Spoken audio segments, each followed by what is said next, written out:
What's up, everybody? Welcome to the episode of Turn on the Jets Live. I'm your host, Steven Zantz. Unfortunately, not joined by my co-host, Steven Russo, as the Jets have finally broken him. He can't do this show anymore. I'm just kidding. He actually can. He's just a little bit busy. And honestly, he's not really in the mood to talk about this team anymore. And I can understand why a lot of people don't. But I'm here to help some people get through it with some, venting, getting over some of the issues that we've seen from this team over the last, 8 weeks and really what to think about going forward. But I hope I can help people cope because this has just been a rough season as a Jets fan, even though it feels like it's been a rough forever as a Jets fan. But I do want to talk a lot about what's been going on, not just from the Patriots game last weekend, but also just, this entire season, really what to expect going forward.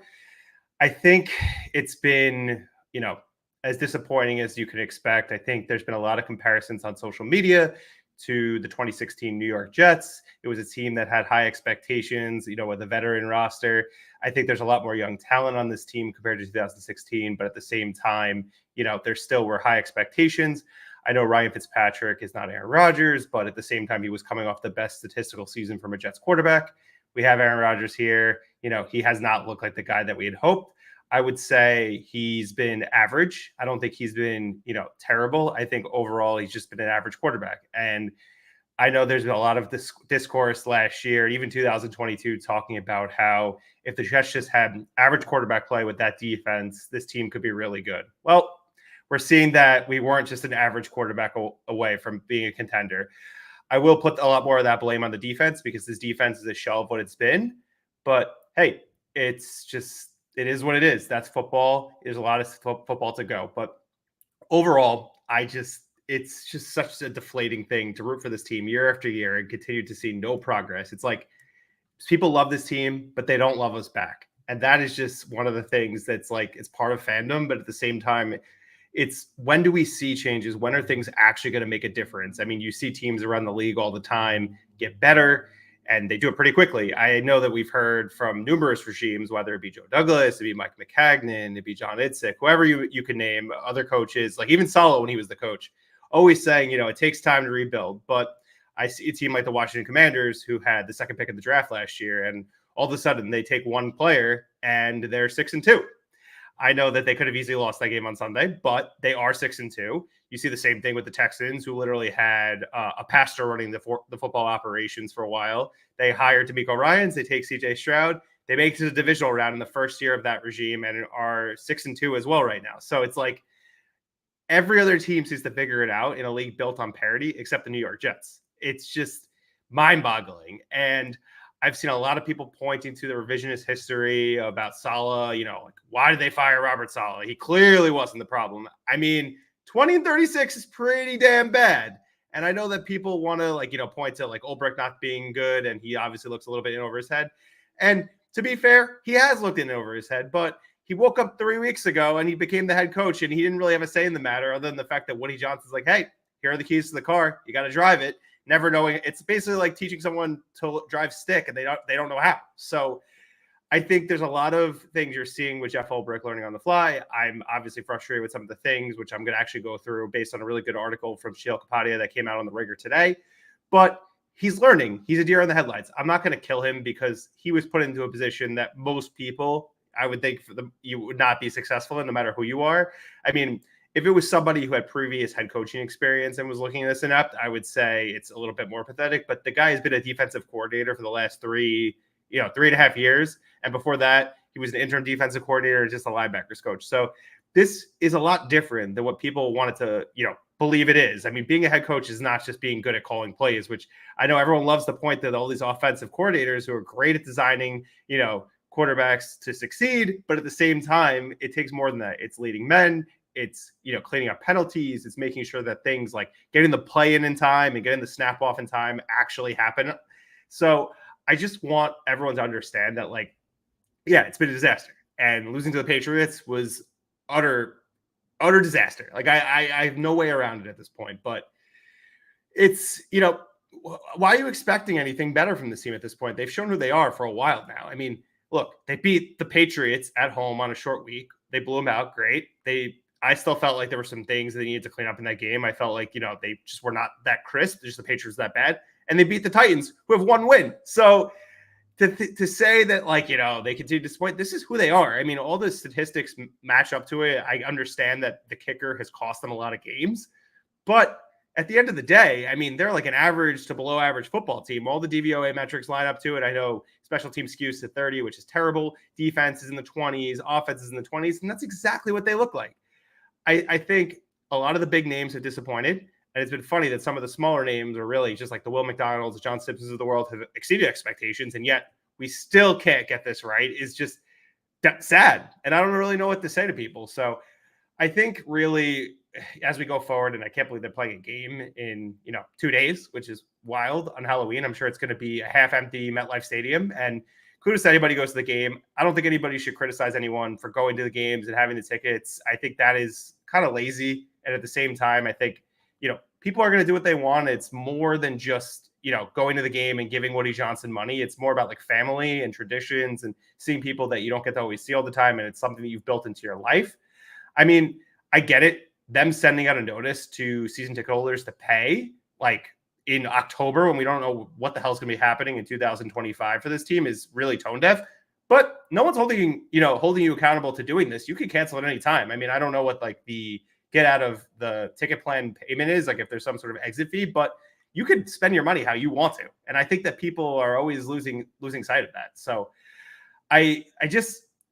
I'm losing a lot of faith that this team is going to turn around outside of hiring someone, which I know Joe and Connor have said many times on Badlands over the past few weeks, that has full control of the entire football operation. It's not necessarily the GM of the team, but it's somebody who's running every operation within this organization to get it to like a Bill Parcells-like role where they control everything. It's, the players, the person who's drafting the players, the facilities, investing into analytics, sports science, whatever it may be, even the cafeteria, giving them better food to eat. I don't know.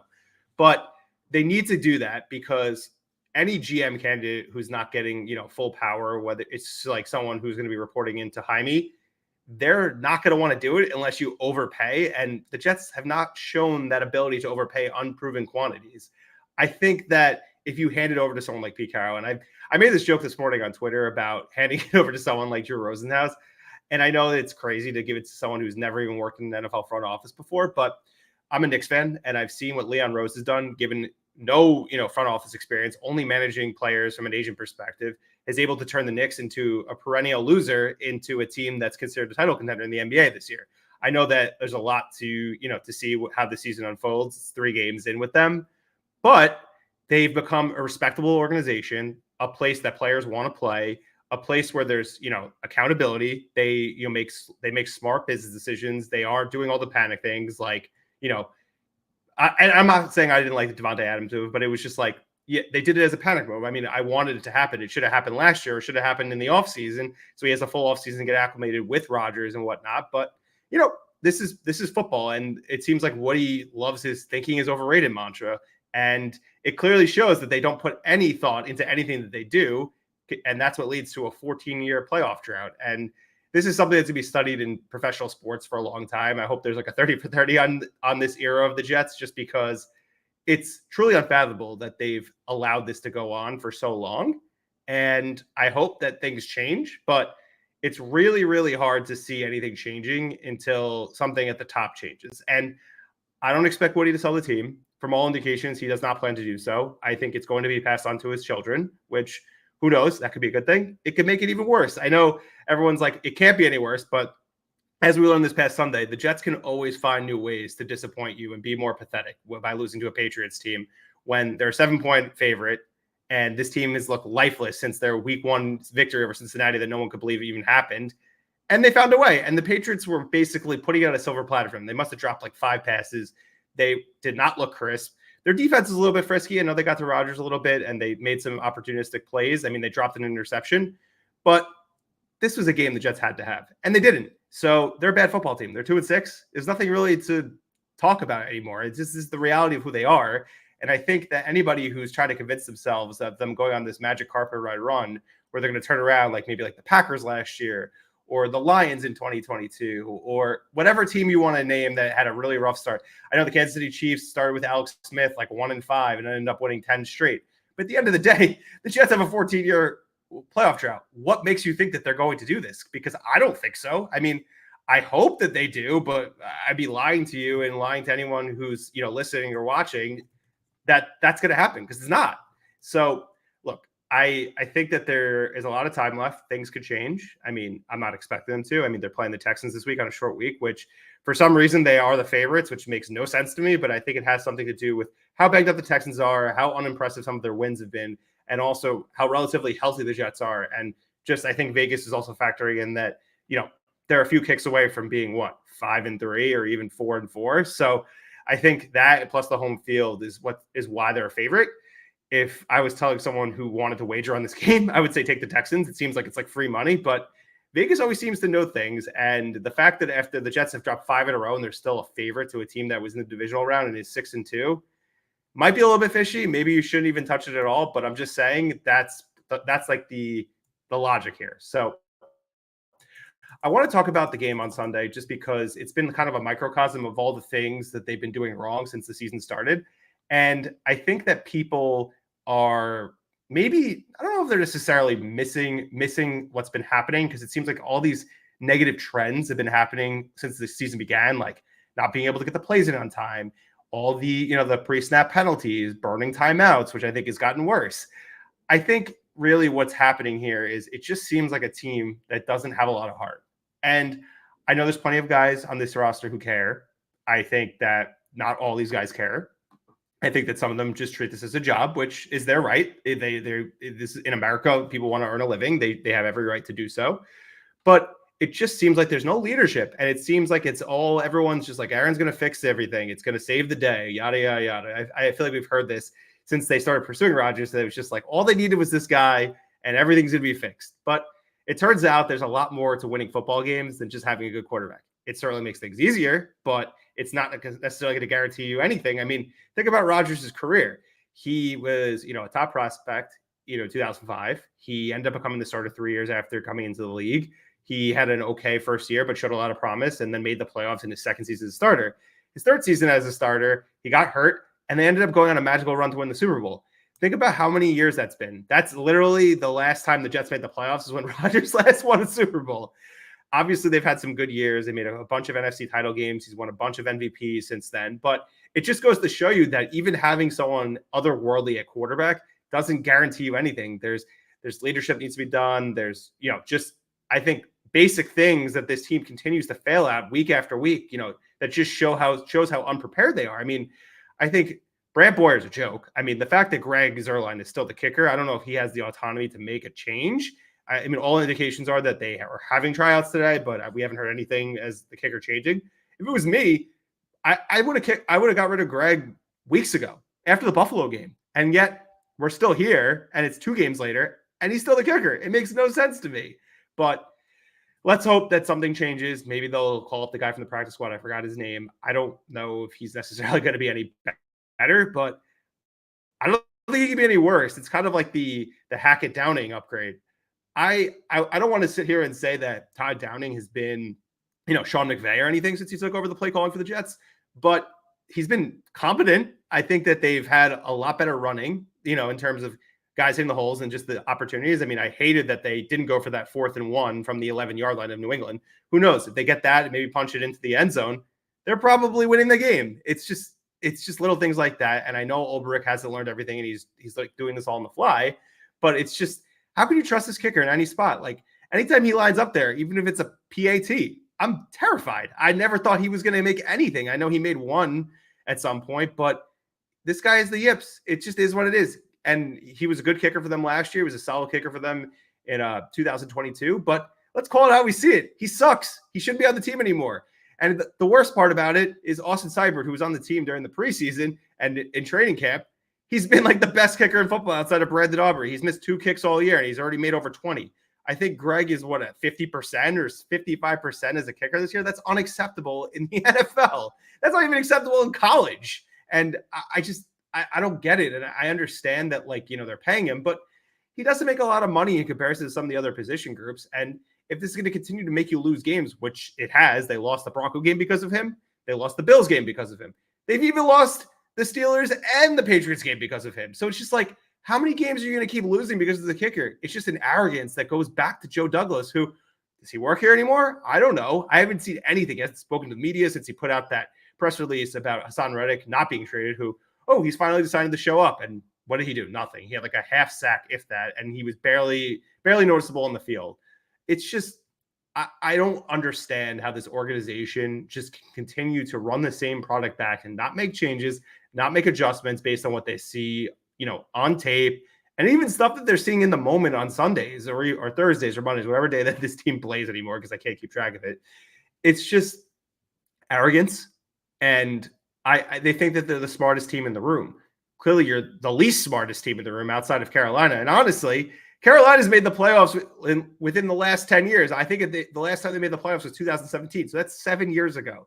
I know the team has been sold since then to David Tepper, and they've been an unmitigated disaster.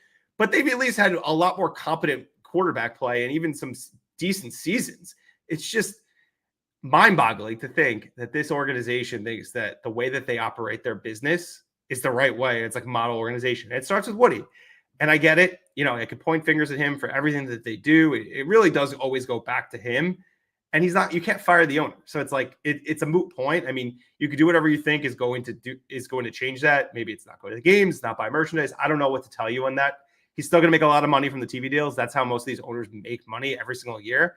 Basically anything from the stadium and, fan merchandise, it's kind of cake and great. I mean, it's icing on the cake at that point. So I don't know how much that's going to do. I mean, if people aren't showing up to the games, it's more of an optic that will make him upset, but he's still not going to be losing money in his pocket too bad in terms of that. So, you can go how you want to in terms of boycotting this team. I'm going to continue to watch because I'm sick, and that's what I do. I love this team. I've loved it, for 32 going on 33 years. So it's just, let's kind of see how it goes. But I want to go through some of the issues, and this is something I alluded to at the top from Sheil Kapadia from The Ringer. Just some of the inept things that the Jets did all in one game. This isn't like just this season. This is in one game, which is truly remarkable. And shout out Sheil Kapadia from The Ringer for putting this together in his article this morning that I love reading every week. So essentially, these are all the miscues that went down in one Sunday. So this is on the third offensive play of the game. They couldn't get lined up correctly, had to waste a timeout. After that timeout, Rodgers threw an incomplete pass on third down. Instead of going for it on 4th and 3 from the New England 40-yard line, which all analytics will tell you is you go for that, they punted. They try to drive them off sides, and they end up punting, which is insane. Just go for it. Who cares? They're in the New England 40. Their offense is terrible. Next one. 2:15 left in the first quarter. The play clock is winding down yet again, and they burn their second timeout. Just take the 5 yards. Like, what are you doing here? And then after that timeout, the center snapped the ball basically into the ground for a fumble. The Jets did recover. But on the next play, the play clock was nearing zero yet again, and they used their final timeout. They used all 3 of their first half timeouts before the end of the first quarter. What NFL team does that? What college team does that? What high school team does that? That is just stuff that you cannot make up, and it's literally the most pathetic thing I've ever seen from an NFL team. We still have 2 more things. So they actually made another cowardly coaching decision, which I alluded to earlier in the third quarter, when they opted to kick a field goal on 4th and 1 from the Patriots' 11-yard line. Are you kidding me? Why are you not going for that? Try to end the game right there. It's just a joke. And then the last but not least, this is really something. After their last touchdown, which did give them the lead in the fourth quarter, they decided to go for 2. Great. That's exactly what you're supposed to do because you want to make it, more than a 3-point game or a 2-point game, whatever it may be. They couldn't get the ball snapped in time, took a delay a game, moving it back 5 yards yet again. And then they're the only team in the league that doesn't understand that you get 40 seconds between plays. And the best part about that play after they got that 5-yard penalty is they throw a ball that's probably about 4 yards short of the end zone, and there's a million Patriot guys there. Like, what do you expect Devontae Adams to do? I mean, he can only do so much. I mean, he's been like whatever since he got here, but I think he's going to get better over time. But just how is this team continue to invent ways to be incompetent? I can't tell you. And shout out to Sheil for those hilarious stats. And that's all from one game. This is even going back to some of the pathetic things we've seen dating back to, the entire season. So I'm losing a lot of patience. I'm going to continue to watch them, but it's truly pathetic.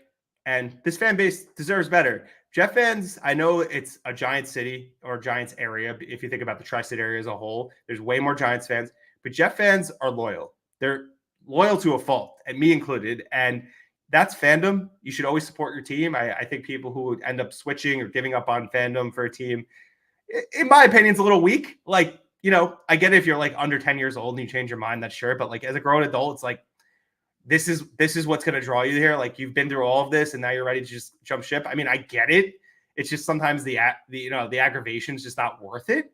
But like, when is this team going to realize that they need so many changes from the top down to get this thing where it needs to be? And I don't really know all the answers outside of potentially giving someone all the power from a football operational standpoint, like I said earlier, but they should not be this bad. I think fans sometimes overrate the roster, especially the 2022 draft class, which I think in a vacuum, when you look at it 2.5 years into it, good class. It's not this generational class. We love to throw that word around, about anything that looks amazing. I mean, Patrick Mahomes is a generational player. There aren't that many generational players. It's why it's generational, meaning they don't come around very often, maybe once every quarter century. And it seems like Tom Brady was the generational player, and then it got passed to Mahomes. I would say Peyton Manning's up there, but like in terms of generational, it's just like the winning aspect. It's the whole package. It's not just putting up good stats and being a good quarterback. It's everything that comes along with it. It's like when Tom Brady had the ball with 2 minutes to go in the game, you never felt like he wasn't going to win the game. And you feel that way about Patrick Mahomes. He's done it time and time again. And it just always works out for him. So I think, hopefully one day the Jets can get a player like that, but don't hold your breath until we get the right people who are making these decisions, because it doesn't seem like Joe Douglas is making any decisions anymore, because it seems like by all accounts, Woody is running this entire organization and the front office, because Joe Douglas is basically hiding. I don't know what the hell's going on. I think, who knows, maybe he'll be gone or let go or parted ways, during the bye week. I don't know. It could happen at the end of the year. Probably will happen at the end of the year. But I want to go back to the 2022 class. So Garrett Wilson, stud, love him. I hope that they can keep him long-term. I think he had his best game of the season, in my opinion, on Sunday. He made some great, acrobatic catches. I think he's been getting better and better, since the Viking game. I know he had a slow start to start the year, but he's great. I think he genuinely cares. You see the passion. You see how he speaks to the media afterwards, especially after a tough loss. He genuinely cares and he wants to win. He came from Ohio State. He barely lost when he was in college. Then you have Breece Hall. I think Breece was getting a lot of heat from the fan base. Rightfully so. I didn't think he looked right in the first month of the season, but he's certainly gotten a lot better, and I think he has a lot more confidence. He's also really passionate about what he does, and I think that you could just see when he was speaking to the media after the game on Sunday, he's in his full uniform, and he just looks so dejected, and it's just like he wants to win. And Jermaine Johnson, he's hurt, but I think Jermaine has the right attitude. I think that he always says the right things, and he's been really positive and upbeat since he got hurt this year. But I want to go to Sauce, because Sauce is probably one of the most polarizing players in the NFL. I think if you're not a Jets fan, you probably don't like him, just because, he's talked about a lot, and he has been since he got into the league. Great college player, had a lot of pedigree, top 5 pick for the Jets. He's all pro his first 2 years, defensive rookie of the year, all whole 9 yards. But it's time that an uncomfortable conversation has to be had about him. And I don't mean there's any disrespect to him. I mean, he seems like a good kid by all accounts. I mean, I don't want to question his work ethic, because I'm not there every day. I don't know. But Sauce Gardner has been horrendous this year. And that might even be too nice. He's been objectively bad. Like, the fact that he gave up that play to Keishon Butte, or whatever his last name is, at the end of the game is inexcusable. I get it. You go against receivers like Justin Jefferson, you're going to give up some big plays. That guy is like an undrafted free agent, and he's not good. And he dropped plenty of passes throughout the game, and the Patriots had a million drops.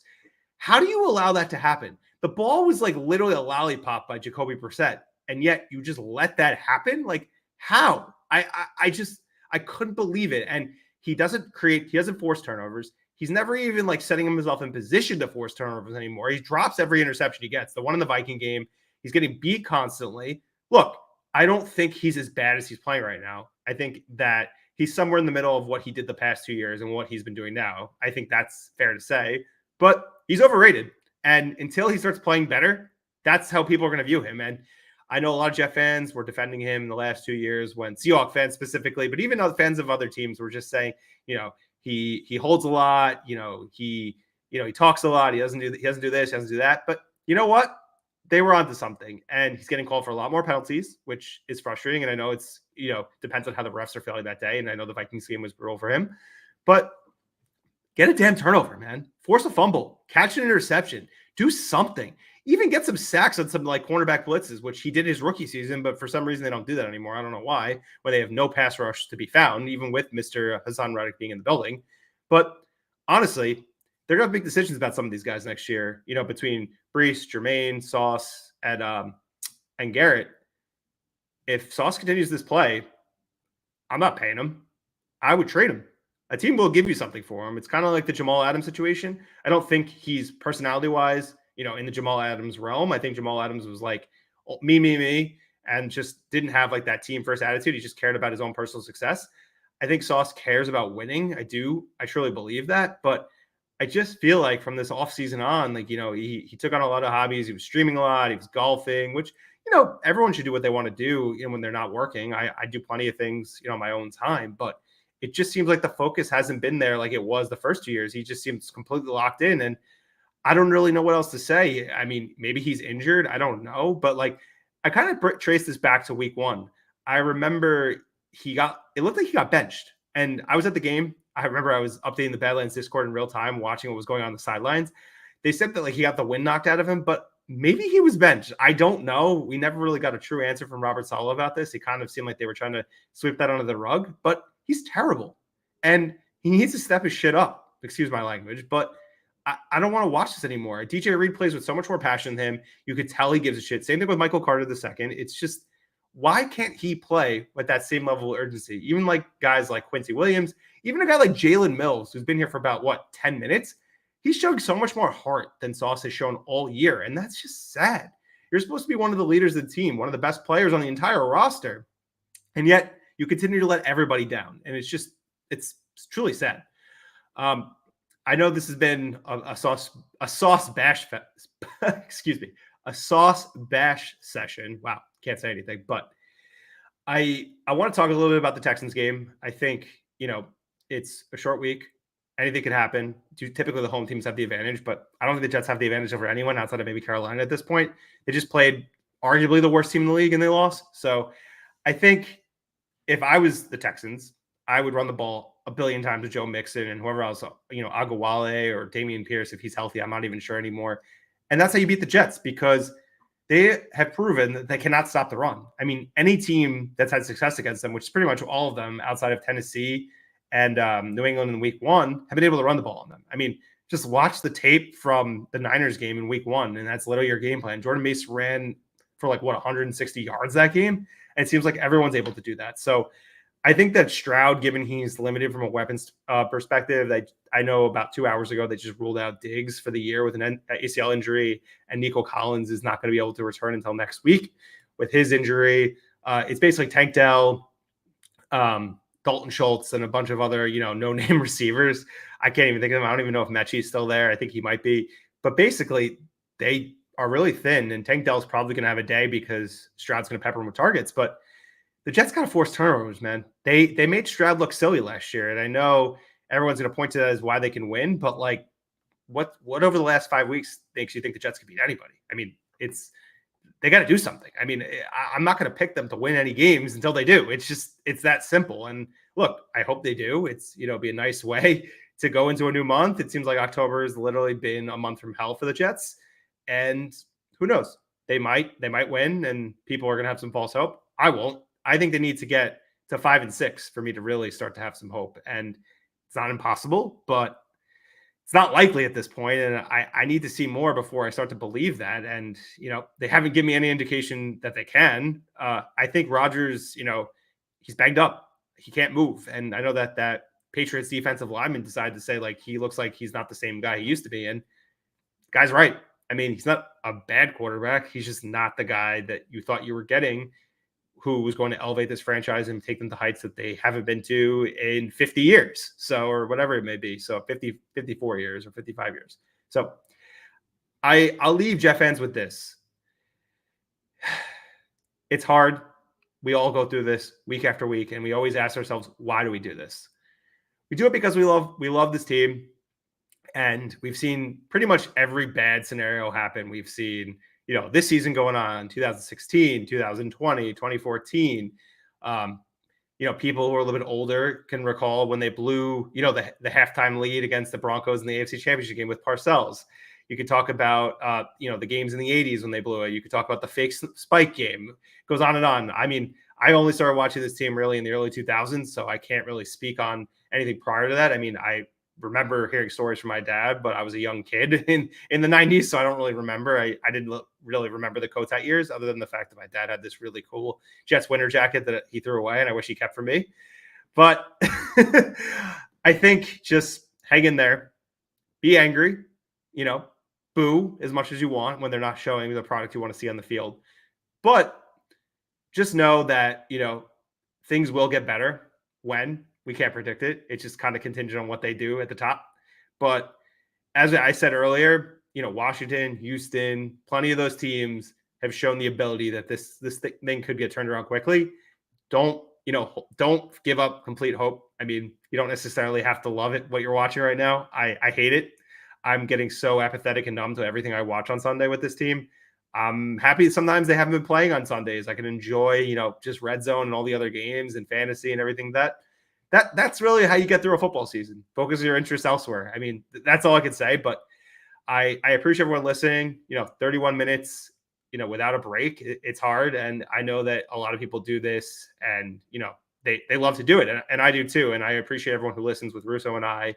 We'll continue to, crank out these live streams. I know we're going to get Joe Caparoso on here probably next week between the Cardinal and Texan game. We'll try to mix in some more TOJ people, maybe some more people from the beat. Couple other, announcements here. Make sure to subscribe to Badlands on Patreon. It's the best premium Jets content, especially now more than ever when you're talking about what's going wrong with the team, what can we do to fix it, and really just talking about it from an honest perspective, because some people just like to hear when their team is being praised, but Joe and Connor do a great job. Everybody else, Will, Jake, Paul, Dan, everybody does a great job of just kind of telling you what you need to hear, because it's really frustrating at times when you feel like you're taking crazy pills watching this team. But $10 or, depending on which tier, you get $5. Best premium content you're going to get. Make sure to subscribe to this YouTube channel at www.youtube.com/@BadlandsTOJ. You get these streams, you get clips of Badlands, you can get other, premium content, sometimes even full episodes of Badlands when Joe is feeling, generous to his, fan base. And also make sure to subscribe to the show on Apple, Spotify, Amazon, or even Google Podcasts. Just search Turn on the Jets Live, hit that subscribe button, like it, rate, review. We appreciate that. Hopefully this was helpful for your journey of getting through Jets fandom this week. I know it doesn't feel like anything good's going to happen anytime soon, but look, that's why they play the games, and I'll talk to you guys soon.